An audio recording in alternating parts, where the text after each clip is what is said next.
안녕하세요. 우울의 늪에 빠졌다. 지금은 행복한 삶을 살고 있는 40대 여자입니다. 인생 100년에는 고락이 상반한다는 말이 있죠. 100세 시대라 불리는 사람의 인생엔 좋은 일 반, 그리고 괴로운 일도 절반이라는 뜻입니다. 삶을 살다 보면 좋은 일도 있고 괴로운 일도 있잖아요.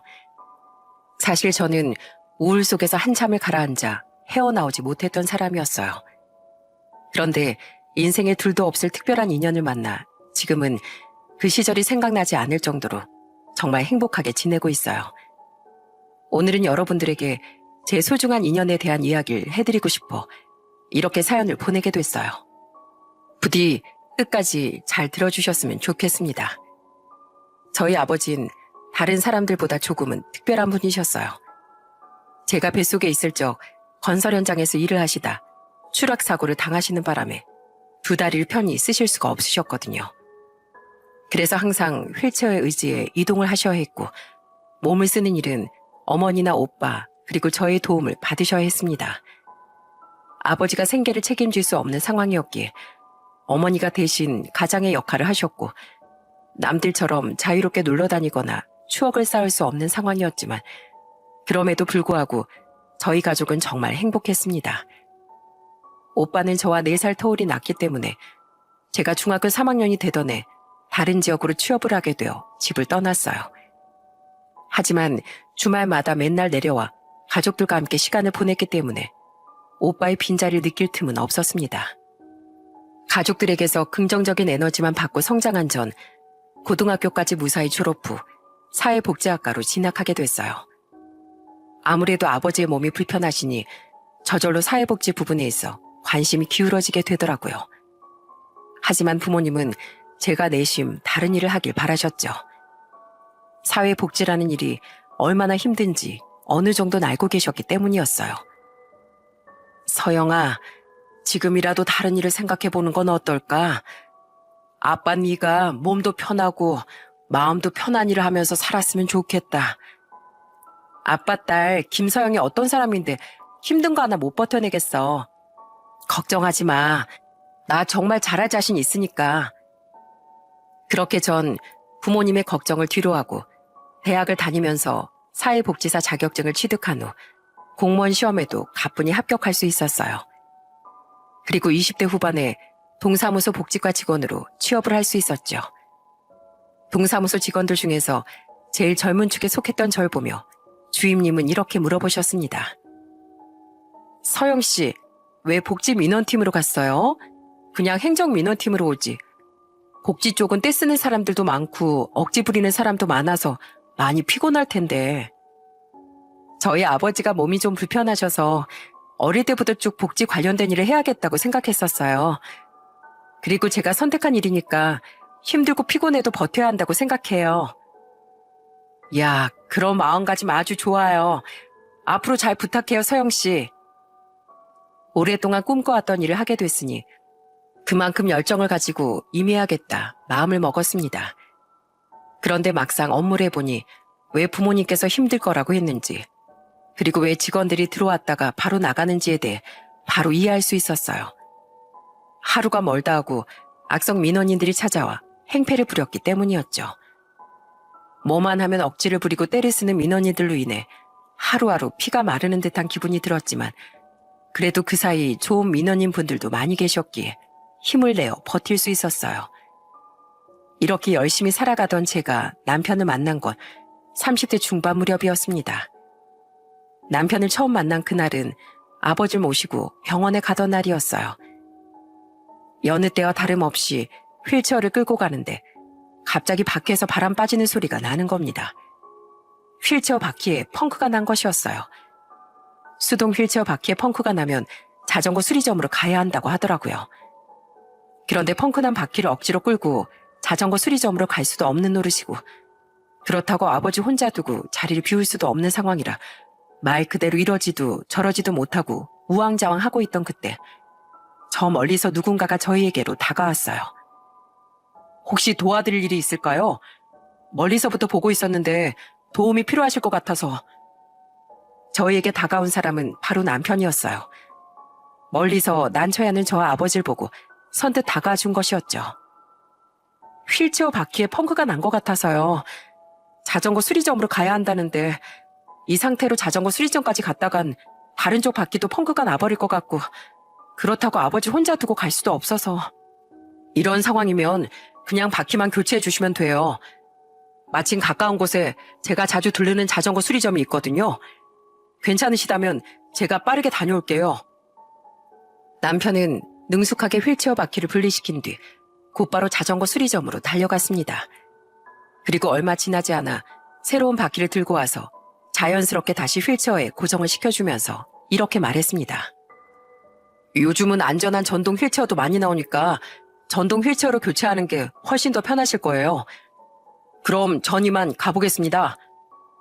잠깐만요. 바퀴 교체 비용은 받아가셔야죠. 얼마 나왔어요? 괜찮아요. 돈 안 받고 했어요. 어차피 단거리라 이런 거 정도 무료로 해주시거든요. 그럼 아버님 모시고 조심해서 들어가세요. 남편은 방긋 웃어 보이며 저희에게 도움을 주고 유유히 사라졌습니다. 모르는 사람에게 선뜻 다가와 도움의 손길을 건네고 유유히 사라지는 남편이 참 멋져 보였어요. 이름도 성도 모르는 지나가는 낯선 사람이었지만 그래도 이 동네에 산다면, 아니 근처에라도 살고 있다면 한 번쯤은 마주쳤으면 좋겠다는 생각이 들었어요. 그 일이 생긴 지 3주 정도 지났을 무렵 저는 정말 깜짝 놀랄만한 일을 경험했습니다. 정말 세상에 이런 우연이 있을까 싶을 정도의 일이었는데요. 바로 남편을 다시 만난 것이었습니다. 그것도 같은 직장 동료로 말이죠. 남편은 다른 곳에 있다가 최근 저희 동사무소로 발령을 받아서 이곳으로 오게 됐다고 했습니다. 저희는 처음 인사하던 날 서로를 알아보고 눈인사를 했고 점심시간이 되어서야 다가가 대화를 나눌 수 있었어요. 여기서 다시 만나네요. 그날 아버지 모시고 집에 잘 들어가셨어요? 도와주신 덕분에 잘 들어갈 수 있었죠. 그날 감사하다는 말씀도 제대로 못 드리고 사례도 제대로 못하고 마음이 불편해서 어디서든 다시 만났으면 했는데 이렇게 다 뵙네요. 아까 소개할 때 말씀드렸지만 다시 한번 말씀드릴게요. 제 이름은 박동훈입니다. 전 김서영이에요. 혹시 괜찮으시다면 오늘 점심 같이 드실래요? 그날 도와드린 거에 대해 사례를 하고 싶기도 하고요. 좋죠. 같이 점심 먹으러 가요. 저희는 그날 점심 식사를 함께 하면서 여러 이야기들을 나눴습니다. 그 짧은 1시간 동안 정말 많은 이야기들을 나누고 끊임없이 웃었습니다. 친구들이랑도 이렇게 수달 떨면서 눈물 나게 웃어본 적이 없었는데 말이 참 잘 통하는 사람이구나 싶었죠. 그렇게 저희는 종종 퇴근을 하고 밥이나 술 한 잔을 간단하게 하고 들어가기도 했고 가끔 쉬는 날엔 함께 영화를 보러 가기도 했어요. 잠을 자고 일어나는 시간을 제외하고 저희는 늘 붙어 있었고 그러다 보니 자연스럽게 서로의 마음이 다 만나게 됐습니다. 그리고 저희가 연애를 하는 동안 남편은 제게 그날 아버지 휠체어 바퀴를 자연스럽게 갈아줄 수 있었던 이유에 대해 말해줬어요. 사실 우리 어머니도 휠체어를 타고 생활하고 계셔. 내가 어렸을 때 교통사고가 나셔서 허리를 크게 다치시는 바람에 그래서 그날 그 상황을 보고서 바로 다가갔던 거야. 저 상황이 내 상황이었으면 어땠을까? 우리 어머니도 길에서 저런 상황을 겪고 계신다면 어떨까 하는 생각이 드니까 몸이 먼저 반응을 하더라고. 아, 그랬었구나. 우리 아버지도 건설 현장에서 일을 하시다가 추락사고 겪으시고부터 휠체어 생활을 시작하셨거든. 우리 생각보다 공통점이 많네. 저희는 이런 공통점을 가지고 있었기에 서로를 더 잘 이해해 줄 수 있었습니다. 아무래도 같은 부분이 있으면 거기에 대해 쉽게 공감도 하고 상황에 대해 이해를 할 수 있어서 좋더라고요. 그 후 저희 두 사람은 1년 정도의 짧은 연애 후 결혼을 약속했어요. 처음 저희 집에 남편이 인사를 왔던 날 아버지께서 남편을 보고 웃으며 이렇게 말씀하셨습니다. 참 사람 인연이라는 게 신기하지? 그날 길에서 도움을 준 사람을 이렇게 사이로 맞이할 거라고 누가 생각이나 했겠어. 자네, 우리 서영이 행복하게 해줄 수 있지? 내가 몸은 이래도 정말 사랑만 주면서 애지중지 곱게 키운 아이야. 그러니까 웃음만 가득할 수 있게끔 자네가 잘해주게. 물론입니다. 저한테 보내주신 거 절대로 후회하지 않으실 수 있게 최선을 다해 사랑만 주겠습니다. 평생 웃게만 해줄 자신 있습니다. 아이고, 그 목소리 한번 자신감 넘쳐서 좋다. 그리고 저도 시부모님께 처음으로 인사를 드렸습니다.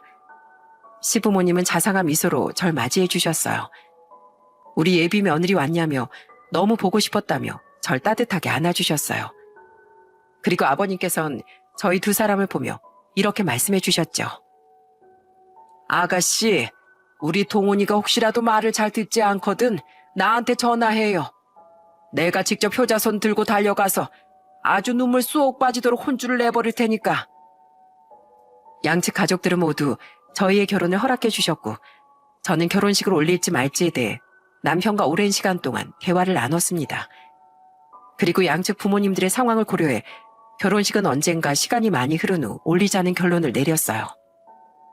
결혼식이야 나중에 나이 들어서 리마인드 웨딩으로 하면 되는 거고 우선 시금 밀어놓고 혼인신고만 하고 살자.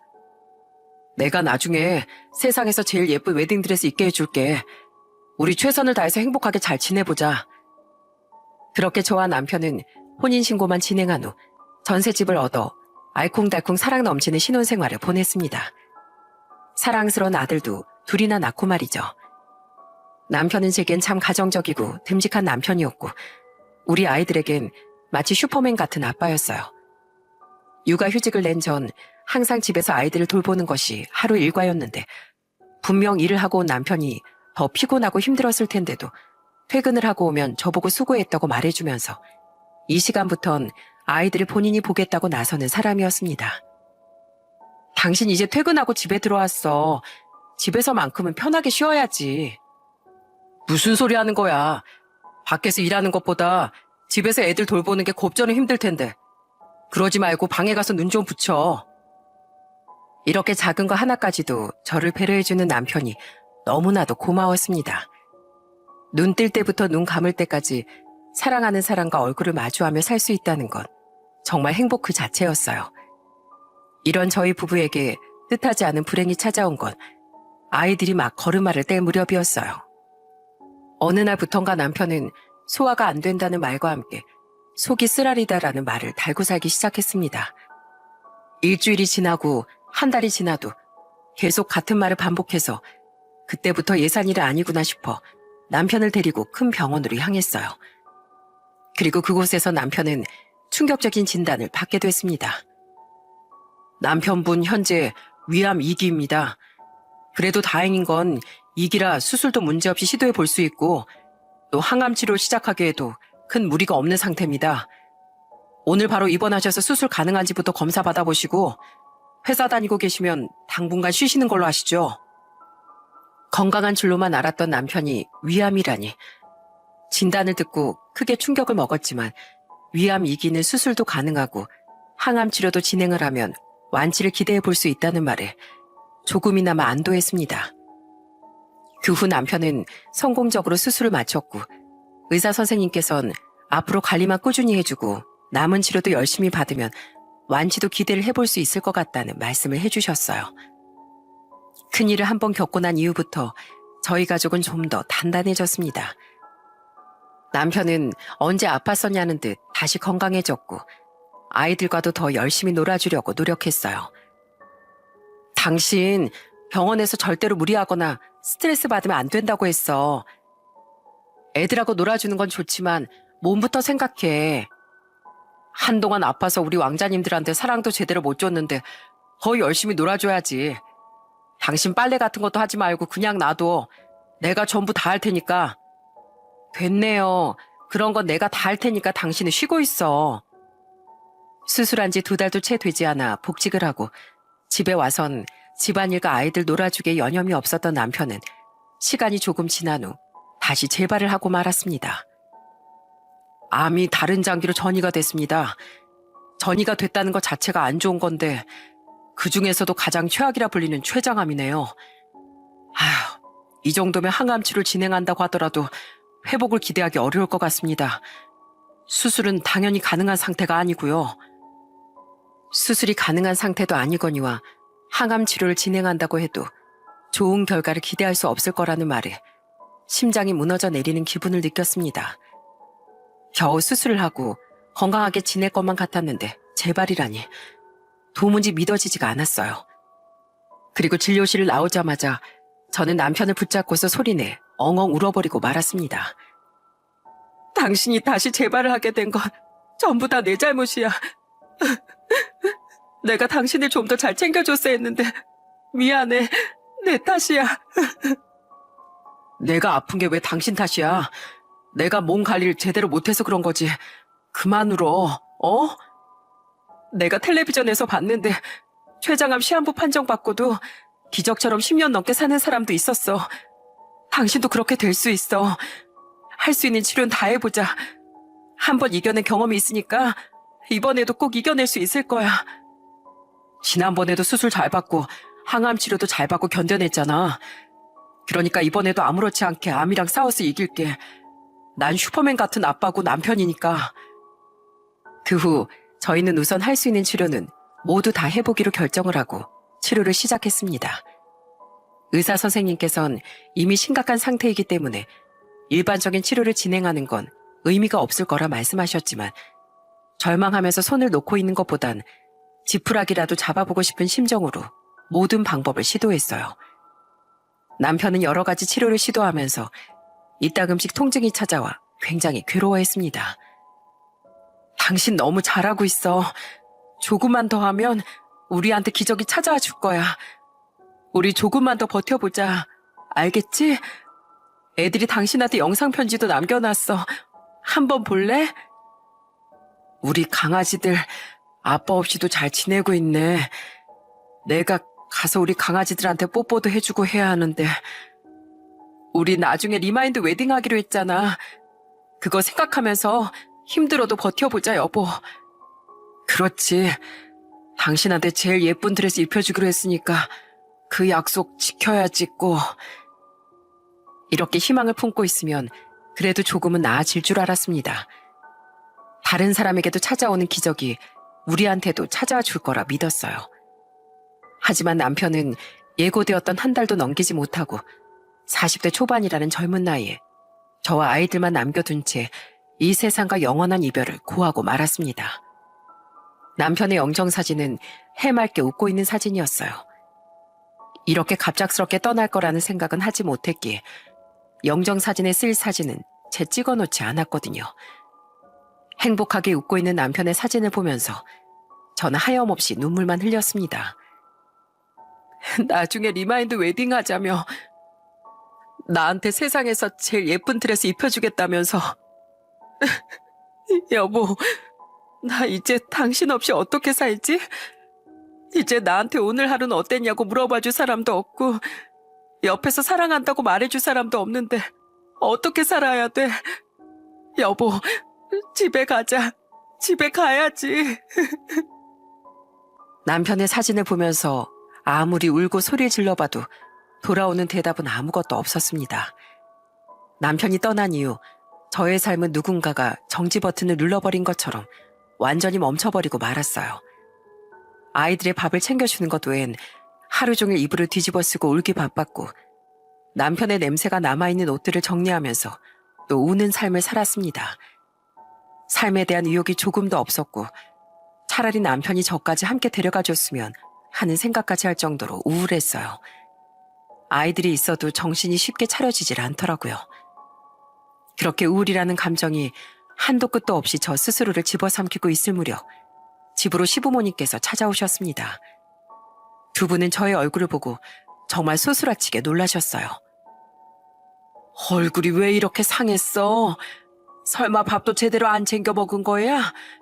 얘, 정신 차려. 너한텐 애들이 있잖아.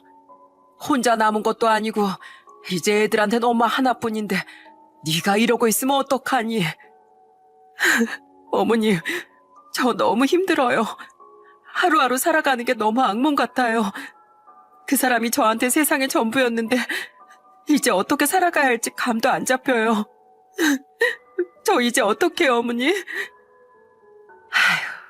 힘들면 펑펑 울어. 그리고 정신줄 똑바로 붙들고 살아. 그래야 우리 동훈이도 하늘에서 마음 놓고 지켜볼 수 있을 거 아니야. 힘들고 지치더라도 남은 애들을 가장 우선으로 생각해야지. 무슨 일이 있어도 아이들의 엄마라는 걸 기억하고 살아야 돼. 저는 그날 어머님의 품에서 한참을 울었습니다.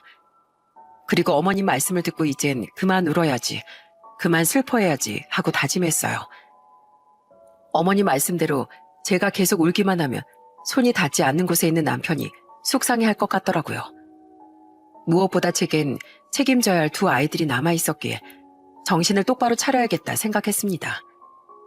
남편이 떠난 후 시댁과는 아주 기본적인 안부 인사만 주고받고 살았고, 저는 아이들을 어린이집으로 보낸 후 원래 일하던 동사무소로 복귀했습니다. 다들 큰일을 치를 때 얼굴을 봤었기에 저의 복귀를 반겨줬고 또 위로의 말도 건네주시더라고요. 사소한 말 한마디를 할지라도 그게 참 많은 힘이 됐습니다. 제 인생에 있어 특별하다고 말할 수 있는 인연을 만난 건 복직을 한 뒤로부터 1년이 지났을 무렵이었어요. 그날은 퇴근을 하고 집에 가는 길이었습니다. 그런데 저 멀리 사람들이 웅성거리고 있는 게 보이더라고요. 무슨 일이라도 났나 싶은 마음에 가보니 그 자리에 폐지가 쌓인 리어카 한 대와 엄청 야이신 할머니 한 분이 주저앉아 계신 게 아니겠어요? 무슨 일이에요? 할머니가 리어카를 끄시다가 쓰러지셨대요. 우선은 구급차 올 때까지 다들 기다리는 중이에요. 주변 행인들 말로는 할머니께서 폐지가 쌓여있는 리어카를 끄시다가 벼랑간 주저앉으셨다고 하는 겁니다. 그런데 그 소리를 들은 전 머릿속에 딱 하나가 스쳐 지나갔습니다. 바로 저혈당이었어요. 원래 저혈당이 찾아오면 힘이 없어지고 심할 경우엔 갑자기 쓰러지거나 주저앉기도 하거든요. 혹시나 싶은 마음에 저는 할머니께 다가가 여쭤봤습니다. 할머니, 제 목소리 들리세요? 할머니, 전에도 이런 적 있으셨어요? 막 몸에 힘 안 들어가고 갑자기 풀썩 쓰러지거나 주저앉고. 사탕 입에 넣어줘. 제가 예상했던 게 맞았습니다. 할머니께선 저혈당 쇼크가 찾아오신 거였어요. 사탕을 입에 넣어달라는 희미한 목소리를 들은 전 급히 주머니 안에 들어있던 사탕을 까서 할머니 입에 넣어드렸어요. 그리고 몇 분 지나지 않아 곧바로 119가 도착했고, 저는 구급대원 분들에게 할머니의 증상에 대해 말씀드리고 어떻게 대처를 했다는 것까지 함께 전해드렸습니다. 그런데 옆에서 구급대원 분이 제게 이렇게 말씀하시더군요. 죄송하지만 혹시 병원까지 동행해 주실 수 있을까요? 아무래도 연세가 많은 분이시기도 하고 의식도 온전하지 않은 상황이라 보호자가 필요할 것 같아서요. 알겠습니다. 할머니 보호자분 연결되기 전까지 제가 옆에 있을게요. 아무래도 보호자가 없는 할머니를 혼자 병원으로 보내는 건 마음이 불편하기도 하고 할머니의 증상을 알고 있는 건 저밖에 없었기에 결국 구급차와 함께 동행하기로 했습니다. 그렇게 병원에 도착을 하고 응급실로 가서 간단한 검사를 받은 후 할머니의 보호자분이 연결되길 기다리고 있는데 구급대원 분께서 난처한 표정으로 제게 다가와 이렇게 말씀을 하셨어요. 할머니 보호자분이 안 계신 것 같아요. 옆에 떨어져 있던 할머니 휴대전화 전화번호를 확인해 봤는데 아무도 없더라고요. 혹시 몰라 병원 전산 기록도 살펴봤는데 내원 기록도 없으시고. 그러면 제가 할머님 옆에 계속 있어 드릴게요. 올 수 있는 보호자가 없는 상황이라면 저라도 옆에 있어 드려야죠. 그 부분은 걱정하지 마세요. 할머니는 연락이 닿을 수 있는 보호자가 아무도 없는 것 같았습니다. 그렇다고 연로하신 분을 혼자 남겨둘 수도 없는 노릇이었기에 저는 할머니가 일어나실 때까지 옆에서 보호자 역할을 해드리기로 마음을 먹었어요. 그리고 1시간 정도가 지난 후 할머니께선 정신을 차리셨습니다. 할머니, 이제 정신이 좀 드세요? 여기가 어디요? 아까 쓰러지셔서 병원으로 왔어요. 아이고, 내가 쓰러졌었구만. 그런데 아가씨 누구예요? 전 이 동네 동사무소 직원 김서영이라고 해요. 복지 담당 직원이고요. 그런데 할머니, 오실 만한 가족분들은 안 계세요? 남편분이나 자녀분이요. 가족 없어요. 여지껏 혼자 살고 있는데. 그러셨구나. 그럼 할머니, 혹시 수급비 받고 계세요? 가족 없이 생계 곤란하시면 수급자 대상 되시거든요. 수급비 받고 계시면 병원비도 거의 무료라서 여쭤보는 거예요. 수급비야 한참 전부터 받고 있었지요. 아무튼 별 볼 일 없는 늙은이 옆에 있어줘서 고마워요. 내가 뭐라도 해줘야 하는데 마땅히 줄 만한 게 없어서 어째. 에이, 안 해주셔도 돼요, 할머니. 할머니, 제가 조금 있다가 수액 다 맞으시면 댁까지 모셔다 드릴게요. 그리고 30분 후 저는 수액을 다 맞은 할머니를 모시고 택시를 잡은 뒤 할머니가 살고 계시는 곳으로 향하고 있었습니다. 그런데 할머니께선 뭔가 떠오르신 듯 다급하게 택시 기사님을 향해 소리를 치셨어요. 기사 양반, 저기 저 빵집 앞에 좀 세워줘요. 할머니, 왜 그러세요? 아까 폐지 줍던 리어카를 거기다가 두고 왔어요. 아이고, 벌써 누가 가져갔으면 어찌. 할머니 말씀을 듣고 나니 그제서야 리어카가 생각났습니다. 얼핏 보기에도 많은 폐지가 담겨 있었는데 저까지 누가 가져가진 않았을까 걱정이 되더라고요. 그렇게 택시에서 내려 다급히 그곳으로 가보니 다행히 리어카는 그 자리 그대로 있었습니다. 누가 안 가져가서 다행이에요, 할머님. 아유, 천만 다행이네. 내가 오늘 하루 종일 모은 폐지가 저 안에 다 담겨 있거든요. 고마워요, 아가씨. 우리 집은 바로 요 앞이니까 여기서부터 나 혼자 갈게요. 아니에요, 할머니. 제가 댁 앞까지 모셔다 드릴게요. 아유, 정말 걸어서 코앞이에요. 저기 모퉁이 돌아 초록색 철문 있는 집이 우리 집이에요. 그러니까 걱정 안 해도 돼요. 그럼 할머니, 잠깐 휴대폰 좀 주시겠어요? 제 번호 알려드릴게요. 앞으로 편찮으시거나 뭐 필요한 거 있으시면 저한테 연락하시면 돼요. 저는 할머니 휴대폰에 제 번호를 입력해드렸고 할머니께서 리어카를 끌며 천천히 집으로 돌아가셨습니다. 그 이후로도 가끔 할머니를 동네에서 마주칠 수 있었어요. 마주칠 때마다 할머니께선 폐지를 줍고 계셨고 저는 여유가 있을 때마다 폐지 줍는 일을 살짝 거들어드리곤 했습니다. 그 모습을 볼 때면 할머니는 항상 제게 역정을 내셨어요. 이제 말을 편히 하시면서 말이죠. 손 더러워진다고 하지 말라니까 그러네. 우리 같은 늙은이들은 손에 굳은 살이 백일 대로 배겨서 더러워지거나 말거나 하지만 아이 젊은 사람들은 아니잖아. 그 고운 손 아껴야 할 거 아니야? 할머니, 저도 굳은 살 생각보다 많이 박혀 있어요. 그래서 손 좀 더러워져도 상관없어요. 아유 참, 못 말린다 못 말려. 그리고 아주 가끔 아이들과 함께 있을 때 리어카를 끌고 계시는 할머니를 발견하기도 했어요. 그럴 때마다 전 아이들과 함께 할머니 리어카 뒤쪽을 열심히 밀어드리기도 했습니다. 아무래도 오르막길이나 언덕진길을 혼자 끌고 올라가시려면 어르신 혼자선 무리가 있다고 판단했기 때문이었죠. 그래서 할머니께선 저희 아이들도 무척이나 예뻐해 주셨답니다. 고놈들 참 엄마 닮아서 그런가 인물들이 하나같이 다 훤칠하네. 헬미가 뭐 줄 건 없고 얘따 사탕이다. 많이 먹으면 이상하니까 한 개씩만 먹어야 한다.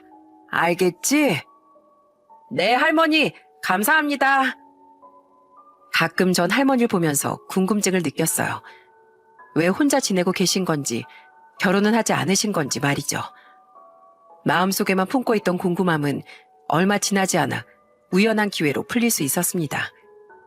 그날은 조금 빨리 퇴근을 하는 날이었는데 할머니께서 벼랑간 제게 전화를 걸어오셨어요. 오늘 혹시 바쁜 일 있어? 오늘요? 아니요. 오늘은 빨리 퇴근하는 날이라 이제 막 나오던 참이었어요. 무슨 일 있으세요, 할머니? 그냥 별일 없으면 같이 저녁이나 먹을까 했지. 오늘 마침 수급비도 들어온 날이라 내가 서영이한테 고마워서 밥이라도 한 끼 사주려고. 에이, 할머니, 사드려도 제가 사드려야죠. 뭐 드시고 싶으세요? 말씀만 하세요. 간단하게 국수나 한 그릇 먹으러 갈래? 내가 잘 아는 곳이 있는데 동사무소 바로 옆에 있는 곳이야. 아, 어딘지 저 알 것 같아요. 그럼 그 앞에서 기다리고 있을게, 할머니. 할머니는 저번 일로 저에 대한 보답을 하고 싶은 걸로 보였습니다. 그렇게 저는 할머니와 함께 근처에 있는 국수집으로 향했어요. 할머니와 같이 마주 앉아 식사를 하는 건 처음이었지만 이상하게 어색하지가 않더라고요. 식사를 하면서 할머니에 대해 몰랐던 것들을 모두 알 수 있었습니다. 사실 오늘이 내 생일이거든. 동시에 내 아들을 보육원으로 보낸 날이기도 하고 그날 이후로 한 번도 내 생일을 챙긴 적이 없었는데 그냥 오늘은 이상하게 누군가랑 같이 밥을 먹고 이야기를 하고 싶더라고. 아, 그런 일이 있으셨어요. 그런데 아들을 보육원으로 보낸 날이라뇨. 가족이 있으셨던 거예요, 그럼? 사실 난 20살에 혼자 아이를 낳았어. 남편이란 놈은 나랑 5살 차이가 났는데 아이를 가졌다고 말하니까 자긴 날 책임져 줄 여력이 없다면서 그냥 도망을 가버리더라고. 나도 아이를 포기할까 싶었지만 차마 포기할 수가 없었어. 그래서 혼자라도 키워야겠다 하는 생각으로 아이를 낳았는데 가방끈도 짧고 형편도 안 좋은 여자 혼자 아이를 낳아 키우는 건 아이에게 정말 못할 짓이라는 걸 깨달았어. 그래서 버티다 결국 아이가 3살이 되던 해 난 아이에게 가난을 물려주고 싶지 않아서 보육원에다가 아이를 보내게 됐어. 그런 사연이 있었을 줄은 몰랐어요. 그럼 아드님은 계속 보육원에서 지냈던 거예요? 아니야. 결국 내 아들은 해외로 입양을 보내고 말았어. 보낼 수밖에 없었어. 이 못난 애미보단 잘 사는 나라에서 좋은 양부모 만나서 먹고 싶은 거 먹고 하고 싶은 거 하면서 사는 게 오히려 낫겠다는 생각이 들더군. 그래서 보냈어. 아이고, 지금은 그럼 어떻게 지내는지 보고 싶지 않으세요? 가끔 텔레비전에 왜 그런 거 나오잖아. 해외 입양 간 아이가 친부모를 찾아 나서고 뭐 그러는 거. 나도 그걸 보고 가끔 우리 아들을 찾아볼까 싶은 생각을 하긴 했었지. 그치만 살기 힘들어 자식 버린 애미가 뭐 잘한 게 있다고 아들을 찾겠어. 그래서 그냥 마음속에 묻어놓고 살고 있어. 잘 지내고 있겠지 생각하면서. 덤덤하게 아들의 이야기를 하시는 할머니의 표정엔 슬픔이 가득 묻어나왔습니다. 어쩔 수 없이 자식을 타국에까지 보내야 했던 그 마음을 감히 누가 헤아릴 수 있을까 싶었어요. 할머니의 몰랐던 사연을 듣고 나니 더 할머니에게 이상하리만큼 신경이 쓰이고 더 챙겨드리고 싶었습니다.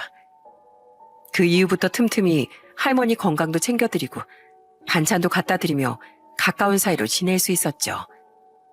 할머니는 제가 연락이 없는 날이면 무슨 일이 있냐면서 전화를 하실 정도였으니까요. 그렇게 얼마나 시간이 지났을까요? 몇 년이 지난 어느 날 할머니께선 잔뜩 상기된 목소리로 제게 전화를 걸어왔습니다. 할머니를 알고 지낸 날 중 가장 기쁨이 가득 묻어 있었던 목소리였어요. 서영아, 서영이 혹시 안 바쁘면 지금 우리 집으로 올 수 있어? 너한테 꼭 소개시켜주고 싶은 사람이 있어서 그래. 네? 그 사람이 누군데요? 우리 집으로 와보면 알아. 지금 바로 와야 돼. 잔뜩 흥분된 목소리에 괜히 저까지 덩달아 긴장이 됐습니다. 대체 누구길래 할머니 목소리가 이렇게까지 상기되어 있을까 싶었죠. 저는 두근거리는 마음을 진정시키고 할머니 댁으로 찾아갔습니다. 그리고 할머니가 소개시켜주고 싶다는 사람의 정체를 알았을 때 저는 너무 놀라 입을 틀어막을 수밖에 없었어요. 인사해. 여긴 나를 잘 챙겨줬던 동사무소 직원 아가씨야. 이름은 김서영. 안녕하세요. 저는 할머니 아들 김광수라고 합니다. 할머니가 저에게 소개시켜주고 싶어 했던 사람은 다름 아닌 할머니 아들이었어요. 저는 진심으로 정말 놀라서 아무 말도 나오지 않더라고요. 그렇게 간단하게 인사를 나눈 뒤 저는 할머니 아드님께 궁금했던 부분들을 여쭤봤습니다. 3살쯤 해외 입양을 갔다고 들었어요. 세월이 많이 흘렀는데 어떻게 할머님을 찾으실 수 있었던 거예요? 저희 부모님은 재미 동포십니다. 한국계 미국인이라고 어릴 적 미국에 와서 정착한 사람들이었어요. 그래서 전 한 번도 제가 입양하라고 생각하며 자란 적이 없었습니다. 그런데 아버지께서 돌아가시기 전 제 손을 잡고 이렇게 말씀해 주셨어요.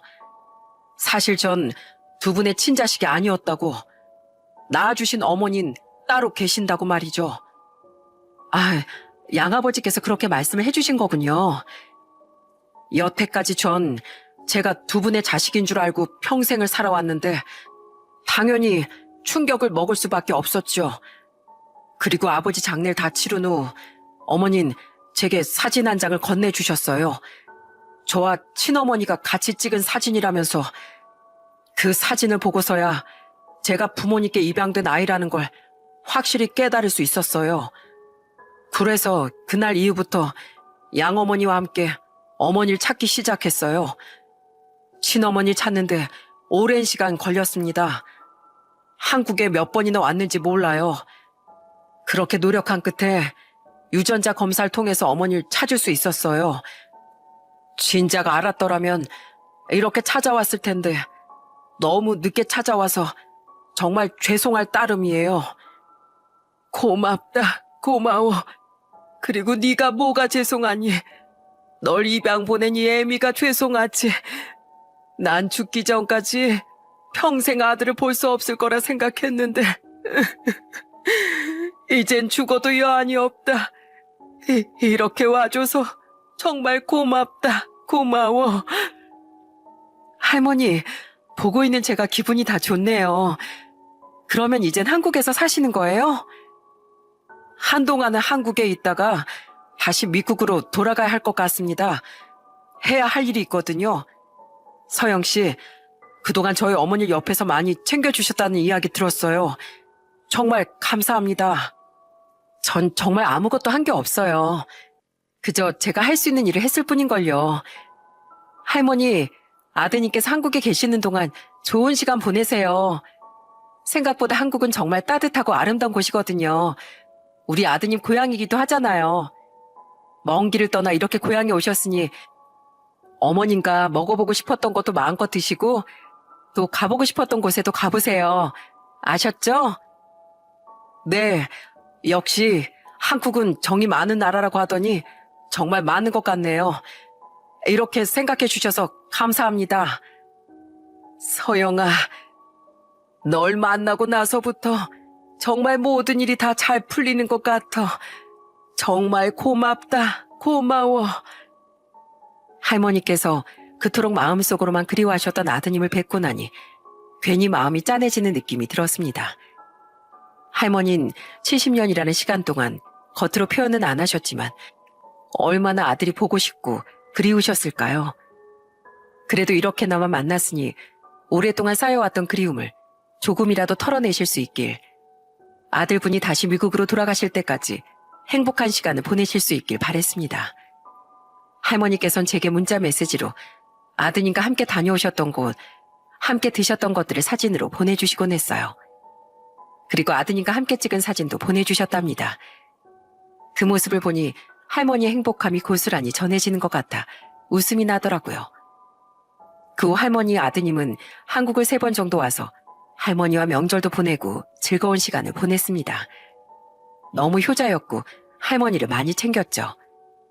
그런데 마지막으로 한국에 다녀간 뒤 2년이 지나도록 갑자기 연락이 끊겼다고 했습니다.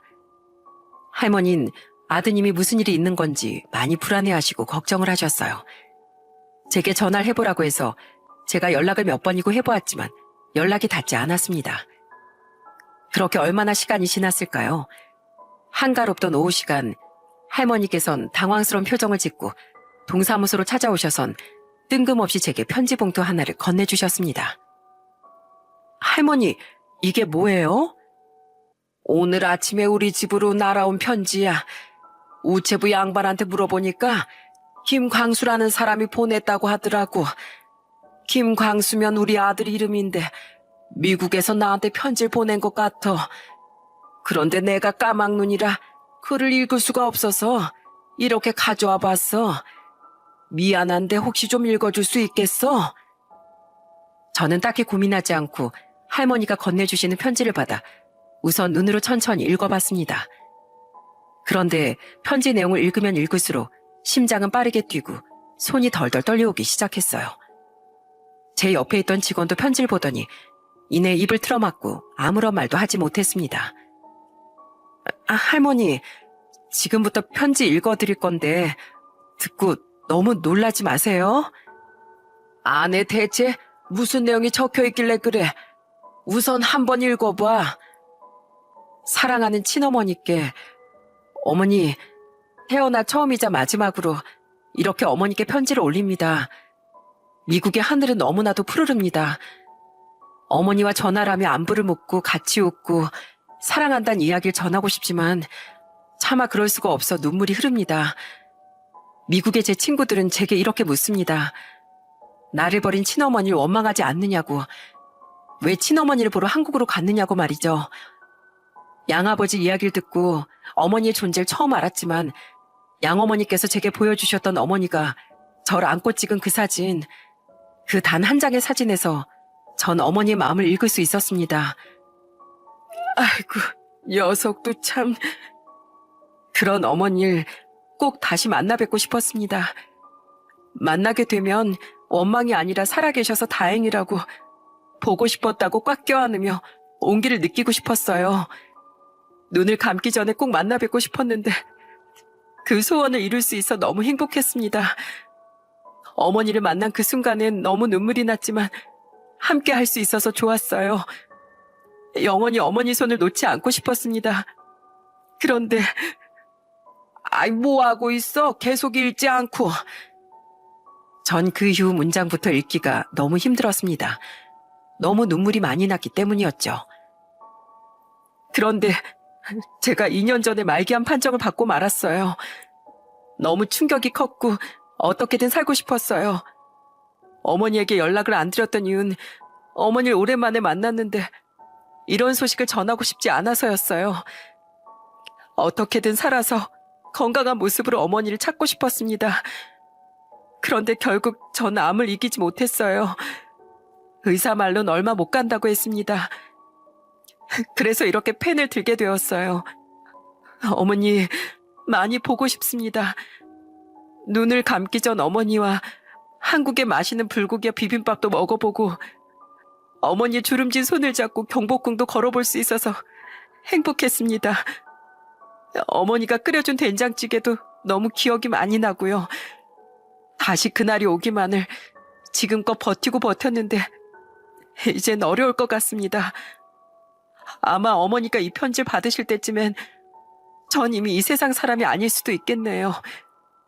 그럼 이 아들은 먼저 하늘나라로 가서 어머니를 기다리고 있겠습니다. 그땐 제가 편안히 모실게요. 영원히 어머니 손을 놓지 않겠습니다. 사랑합니다, 어머니. 보고 싶고 그리울 나의 어머니에게 이 편지가 부디 무사히 닿기를. 한 장을 꽉 채운 편지지엔 군데군데 눈물이 흘러 잉크가 번진 자국도 보였습니다. 편지 내용을 들은 동사무소 직원들은 눈물바다가 되고 말았어요. 할머니께선 그냥 뻥진 표정으로 저를 바라만 보고 계실 뿐이었죠. 동사무소 안은 그저 숙연함만이 감돌고 있었습니다. 아이고, 이게 무슨 일이야? 무슨 일? 그래서 지금까지 연락이 안 됐었던 거였어. 서영아, 나 우리 아들 보고 싶다. 보고 싶어. 나 좀 미국으로 데려가줘. 나 우리 아들 이렇게는 못 보낸다. 할머니, 여기 편지 봉투에 보시면 주소가 하나 적혀 있거든요. 제가 오늘 안에 편지 써서 이 주소로 바로 붙여볼게요.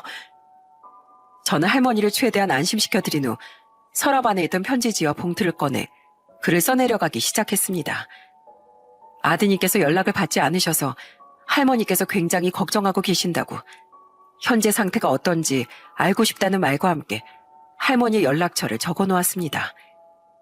그리고 빠르게 옆에 있는 우체국으로 가서 국제우편 접수를 한 다음 할머니께 편지를 보냈다고 따로 문자 한 통을 남겨드렸어요. 만약 혹시라도 위독한 상황이라면 어쩌지? 할머니를 모시고 미국에라도 가야 하나 하는 생각도 들었습니다. 하지만 현실적으로 쉽지가 않았어요. 제가 무직이었다면 당장이라도 모시고 가고 싶었습니다. 제가 보낸 편지의 답장은 얼마 후 할머니 아드님 가족분에게서 동사무소로 도착했습니다. 그 안엔 절망적인 내용이 적혀 있었어요. 김광수 씨는 세상을 떠났다는 내용이었습니다. 그 편지를 함께 읽은 다른 직원들도 그 짧고 간결한 내용에 함께 속상해했습니다. 너무 가슴이 아팠어요. 결국 할머니 아드님은 고통 속에 살다가 50이 훌쩍 넘은 나이에 임종을 하고 말았습니다. 저는 퇴근 후 곧장 할머니를 찾아뵀어요. 혹시라도 너무 슬퍼하고 계신 건 아닐까, 많이 힘들어하고 계신 건 아닐까 걱정이 됐기 때문이었죠. 하지만 문을 열고 저를 맞이해 주신 할머니는 의외로 덤덤하고 밝은 얼굴로 저를 맞이해 주셨습니다. 알고 있었어. 며칠 전에 내 아들이 꿈에 나타났더라고. 꿈에서라도 날 만나고 싶다면서 말이야. 내 얼굴을 어루만져주며 웃는 얼굴로 결국 떠나갔어. 우리 아들이 웃는 얼굴로 떠나갔네. 너무 편안해 보였어. 그렇게 난 내 아들을 웃는 모습으로 떠나보내기로 했네. 그러니 슬퍼하지 말게. 우리 아들은 분명 날 기다리고 있을 테니까. 할머니께선 제게 덤덤한 말투로 말씀을 하시다 이내 눈물을 흘리셨습니다. 저는 그런 할머니를 아무 말 없이 꼭 안아드렸어요. 그리고 몇 분의 시간이 지나고 할머니는 제 손을 꼭 잡아주시며 이렇게 말씀하셨습니다. 그래도 서영이 네가 있어서 우리 아들의 마지막 편지를 받아볼 수 있었고 또 우리 아들이 길러준 분과 전화 통화까지 할 수 있었어. 정말 고맙다. 할머니, 앞으로 제가 무슨 일 있을 때마다 할머니를 위해서 달려오는 사람이 될게요. 아프실 땐 간호해드리고 기쁠 땐 같이 기뻐하고 또 슬플 땐 같이 껴안고 울어드릴게요. 할머니 친자식처럼 할머니 곁에 꼭 붙어서 꼭 힘이 되어드릴게요. 그러니까 앞으로 쭉 힘내서 살아가셔야 돼요. 아셨죠? 그날 이후 전 할머니를 더욱 자주 찾아뵙고 있습니다. 그리고 할머니께서 아드님을 추억하실 수 있게 제게 보내주셨던 사진을 인화해 액자로 만들어드렸어요. 보고 싶을 때마다 아드님의 사진을 달아 없어질 때까지 보실 수 있도록 말이죠. 할머니와 아드님의 사연을 직접 목격하면서 전 제 자신이 너무 나약한 존재고 저밖에 모르고 살았다는 생각이 들었어요. 그래서 저는 그날 일 이후부터 부모님에게 항상 감사하다는 말씀을 드리며 사랑한다는 말을 자주 드리고 있습니다. 가까이 있으면서도 부모의 소중함을 잊고 살아간 제 자신이 한없이 부끄러웠거든요. 지금 이 사연을 듣고 계신 구독자 여러분들도 오늘 지금 이 순간 한번 우리 부모님에게 전화 한 통 드려보는 게 어떨까요? 그리고 마지막으로 하늘에 있는 제 남편에게도 한마디 남기고 싶네요. 여보, 제 남편이 돼줘서 고마웠어요. 거기에선 아프지 말고 씩씩하게 살아요. 나도 부끄럽지 않은 아내가 될 수 있게 좋은 일 많이 하며 살게요. 알겠죠? 여보, 사랑해요. 저는 제 인생이 꿈 같다는 생각을 합니다. 우연한 기회로 남편을 만나 결혼을 해서 예쁜 아들을 낳고 무심코한 행동으로 할머니를 만나 이렇게 가족처럼 좋은 관계를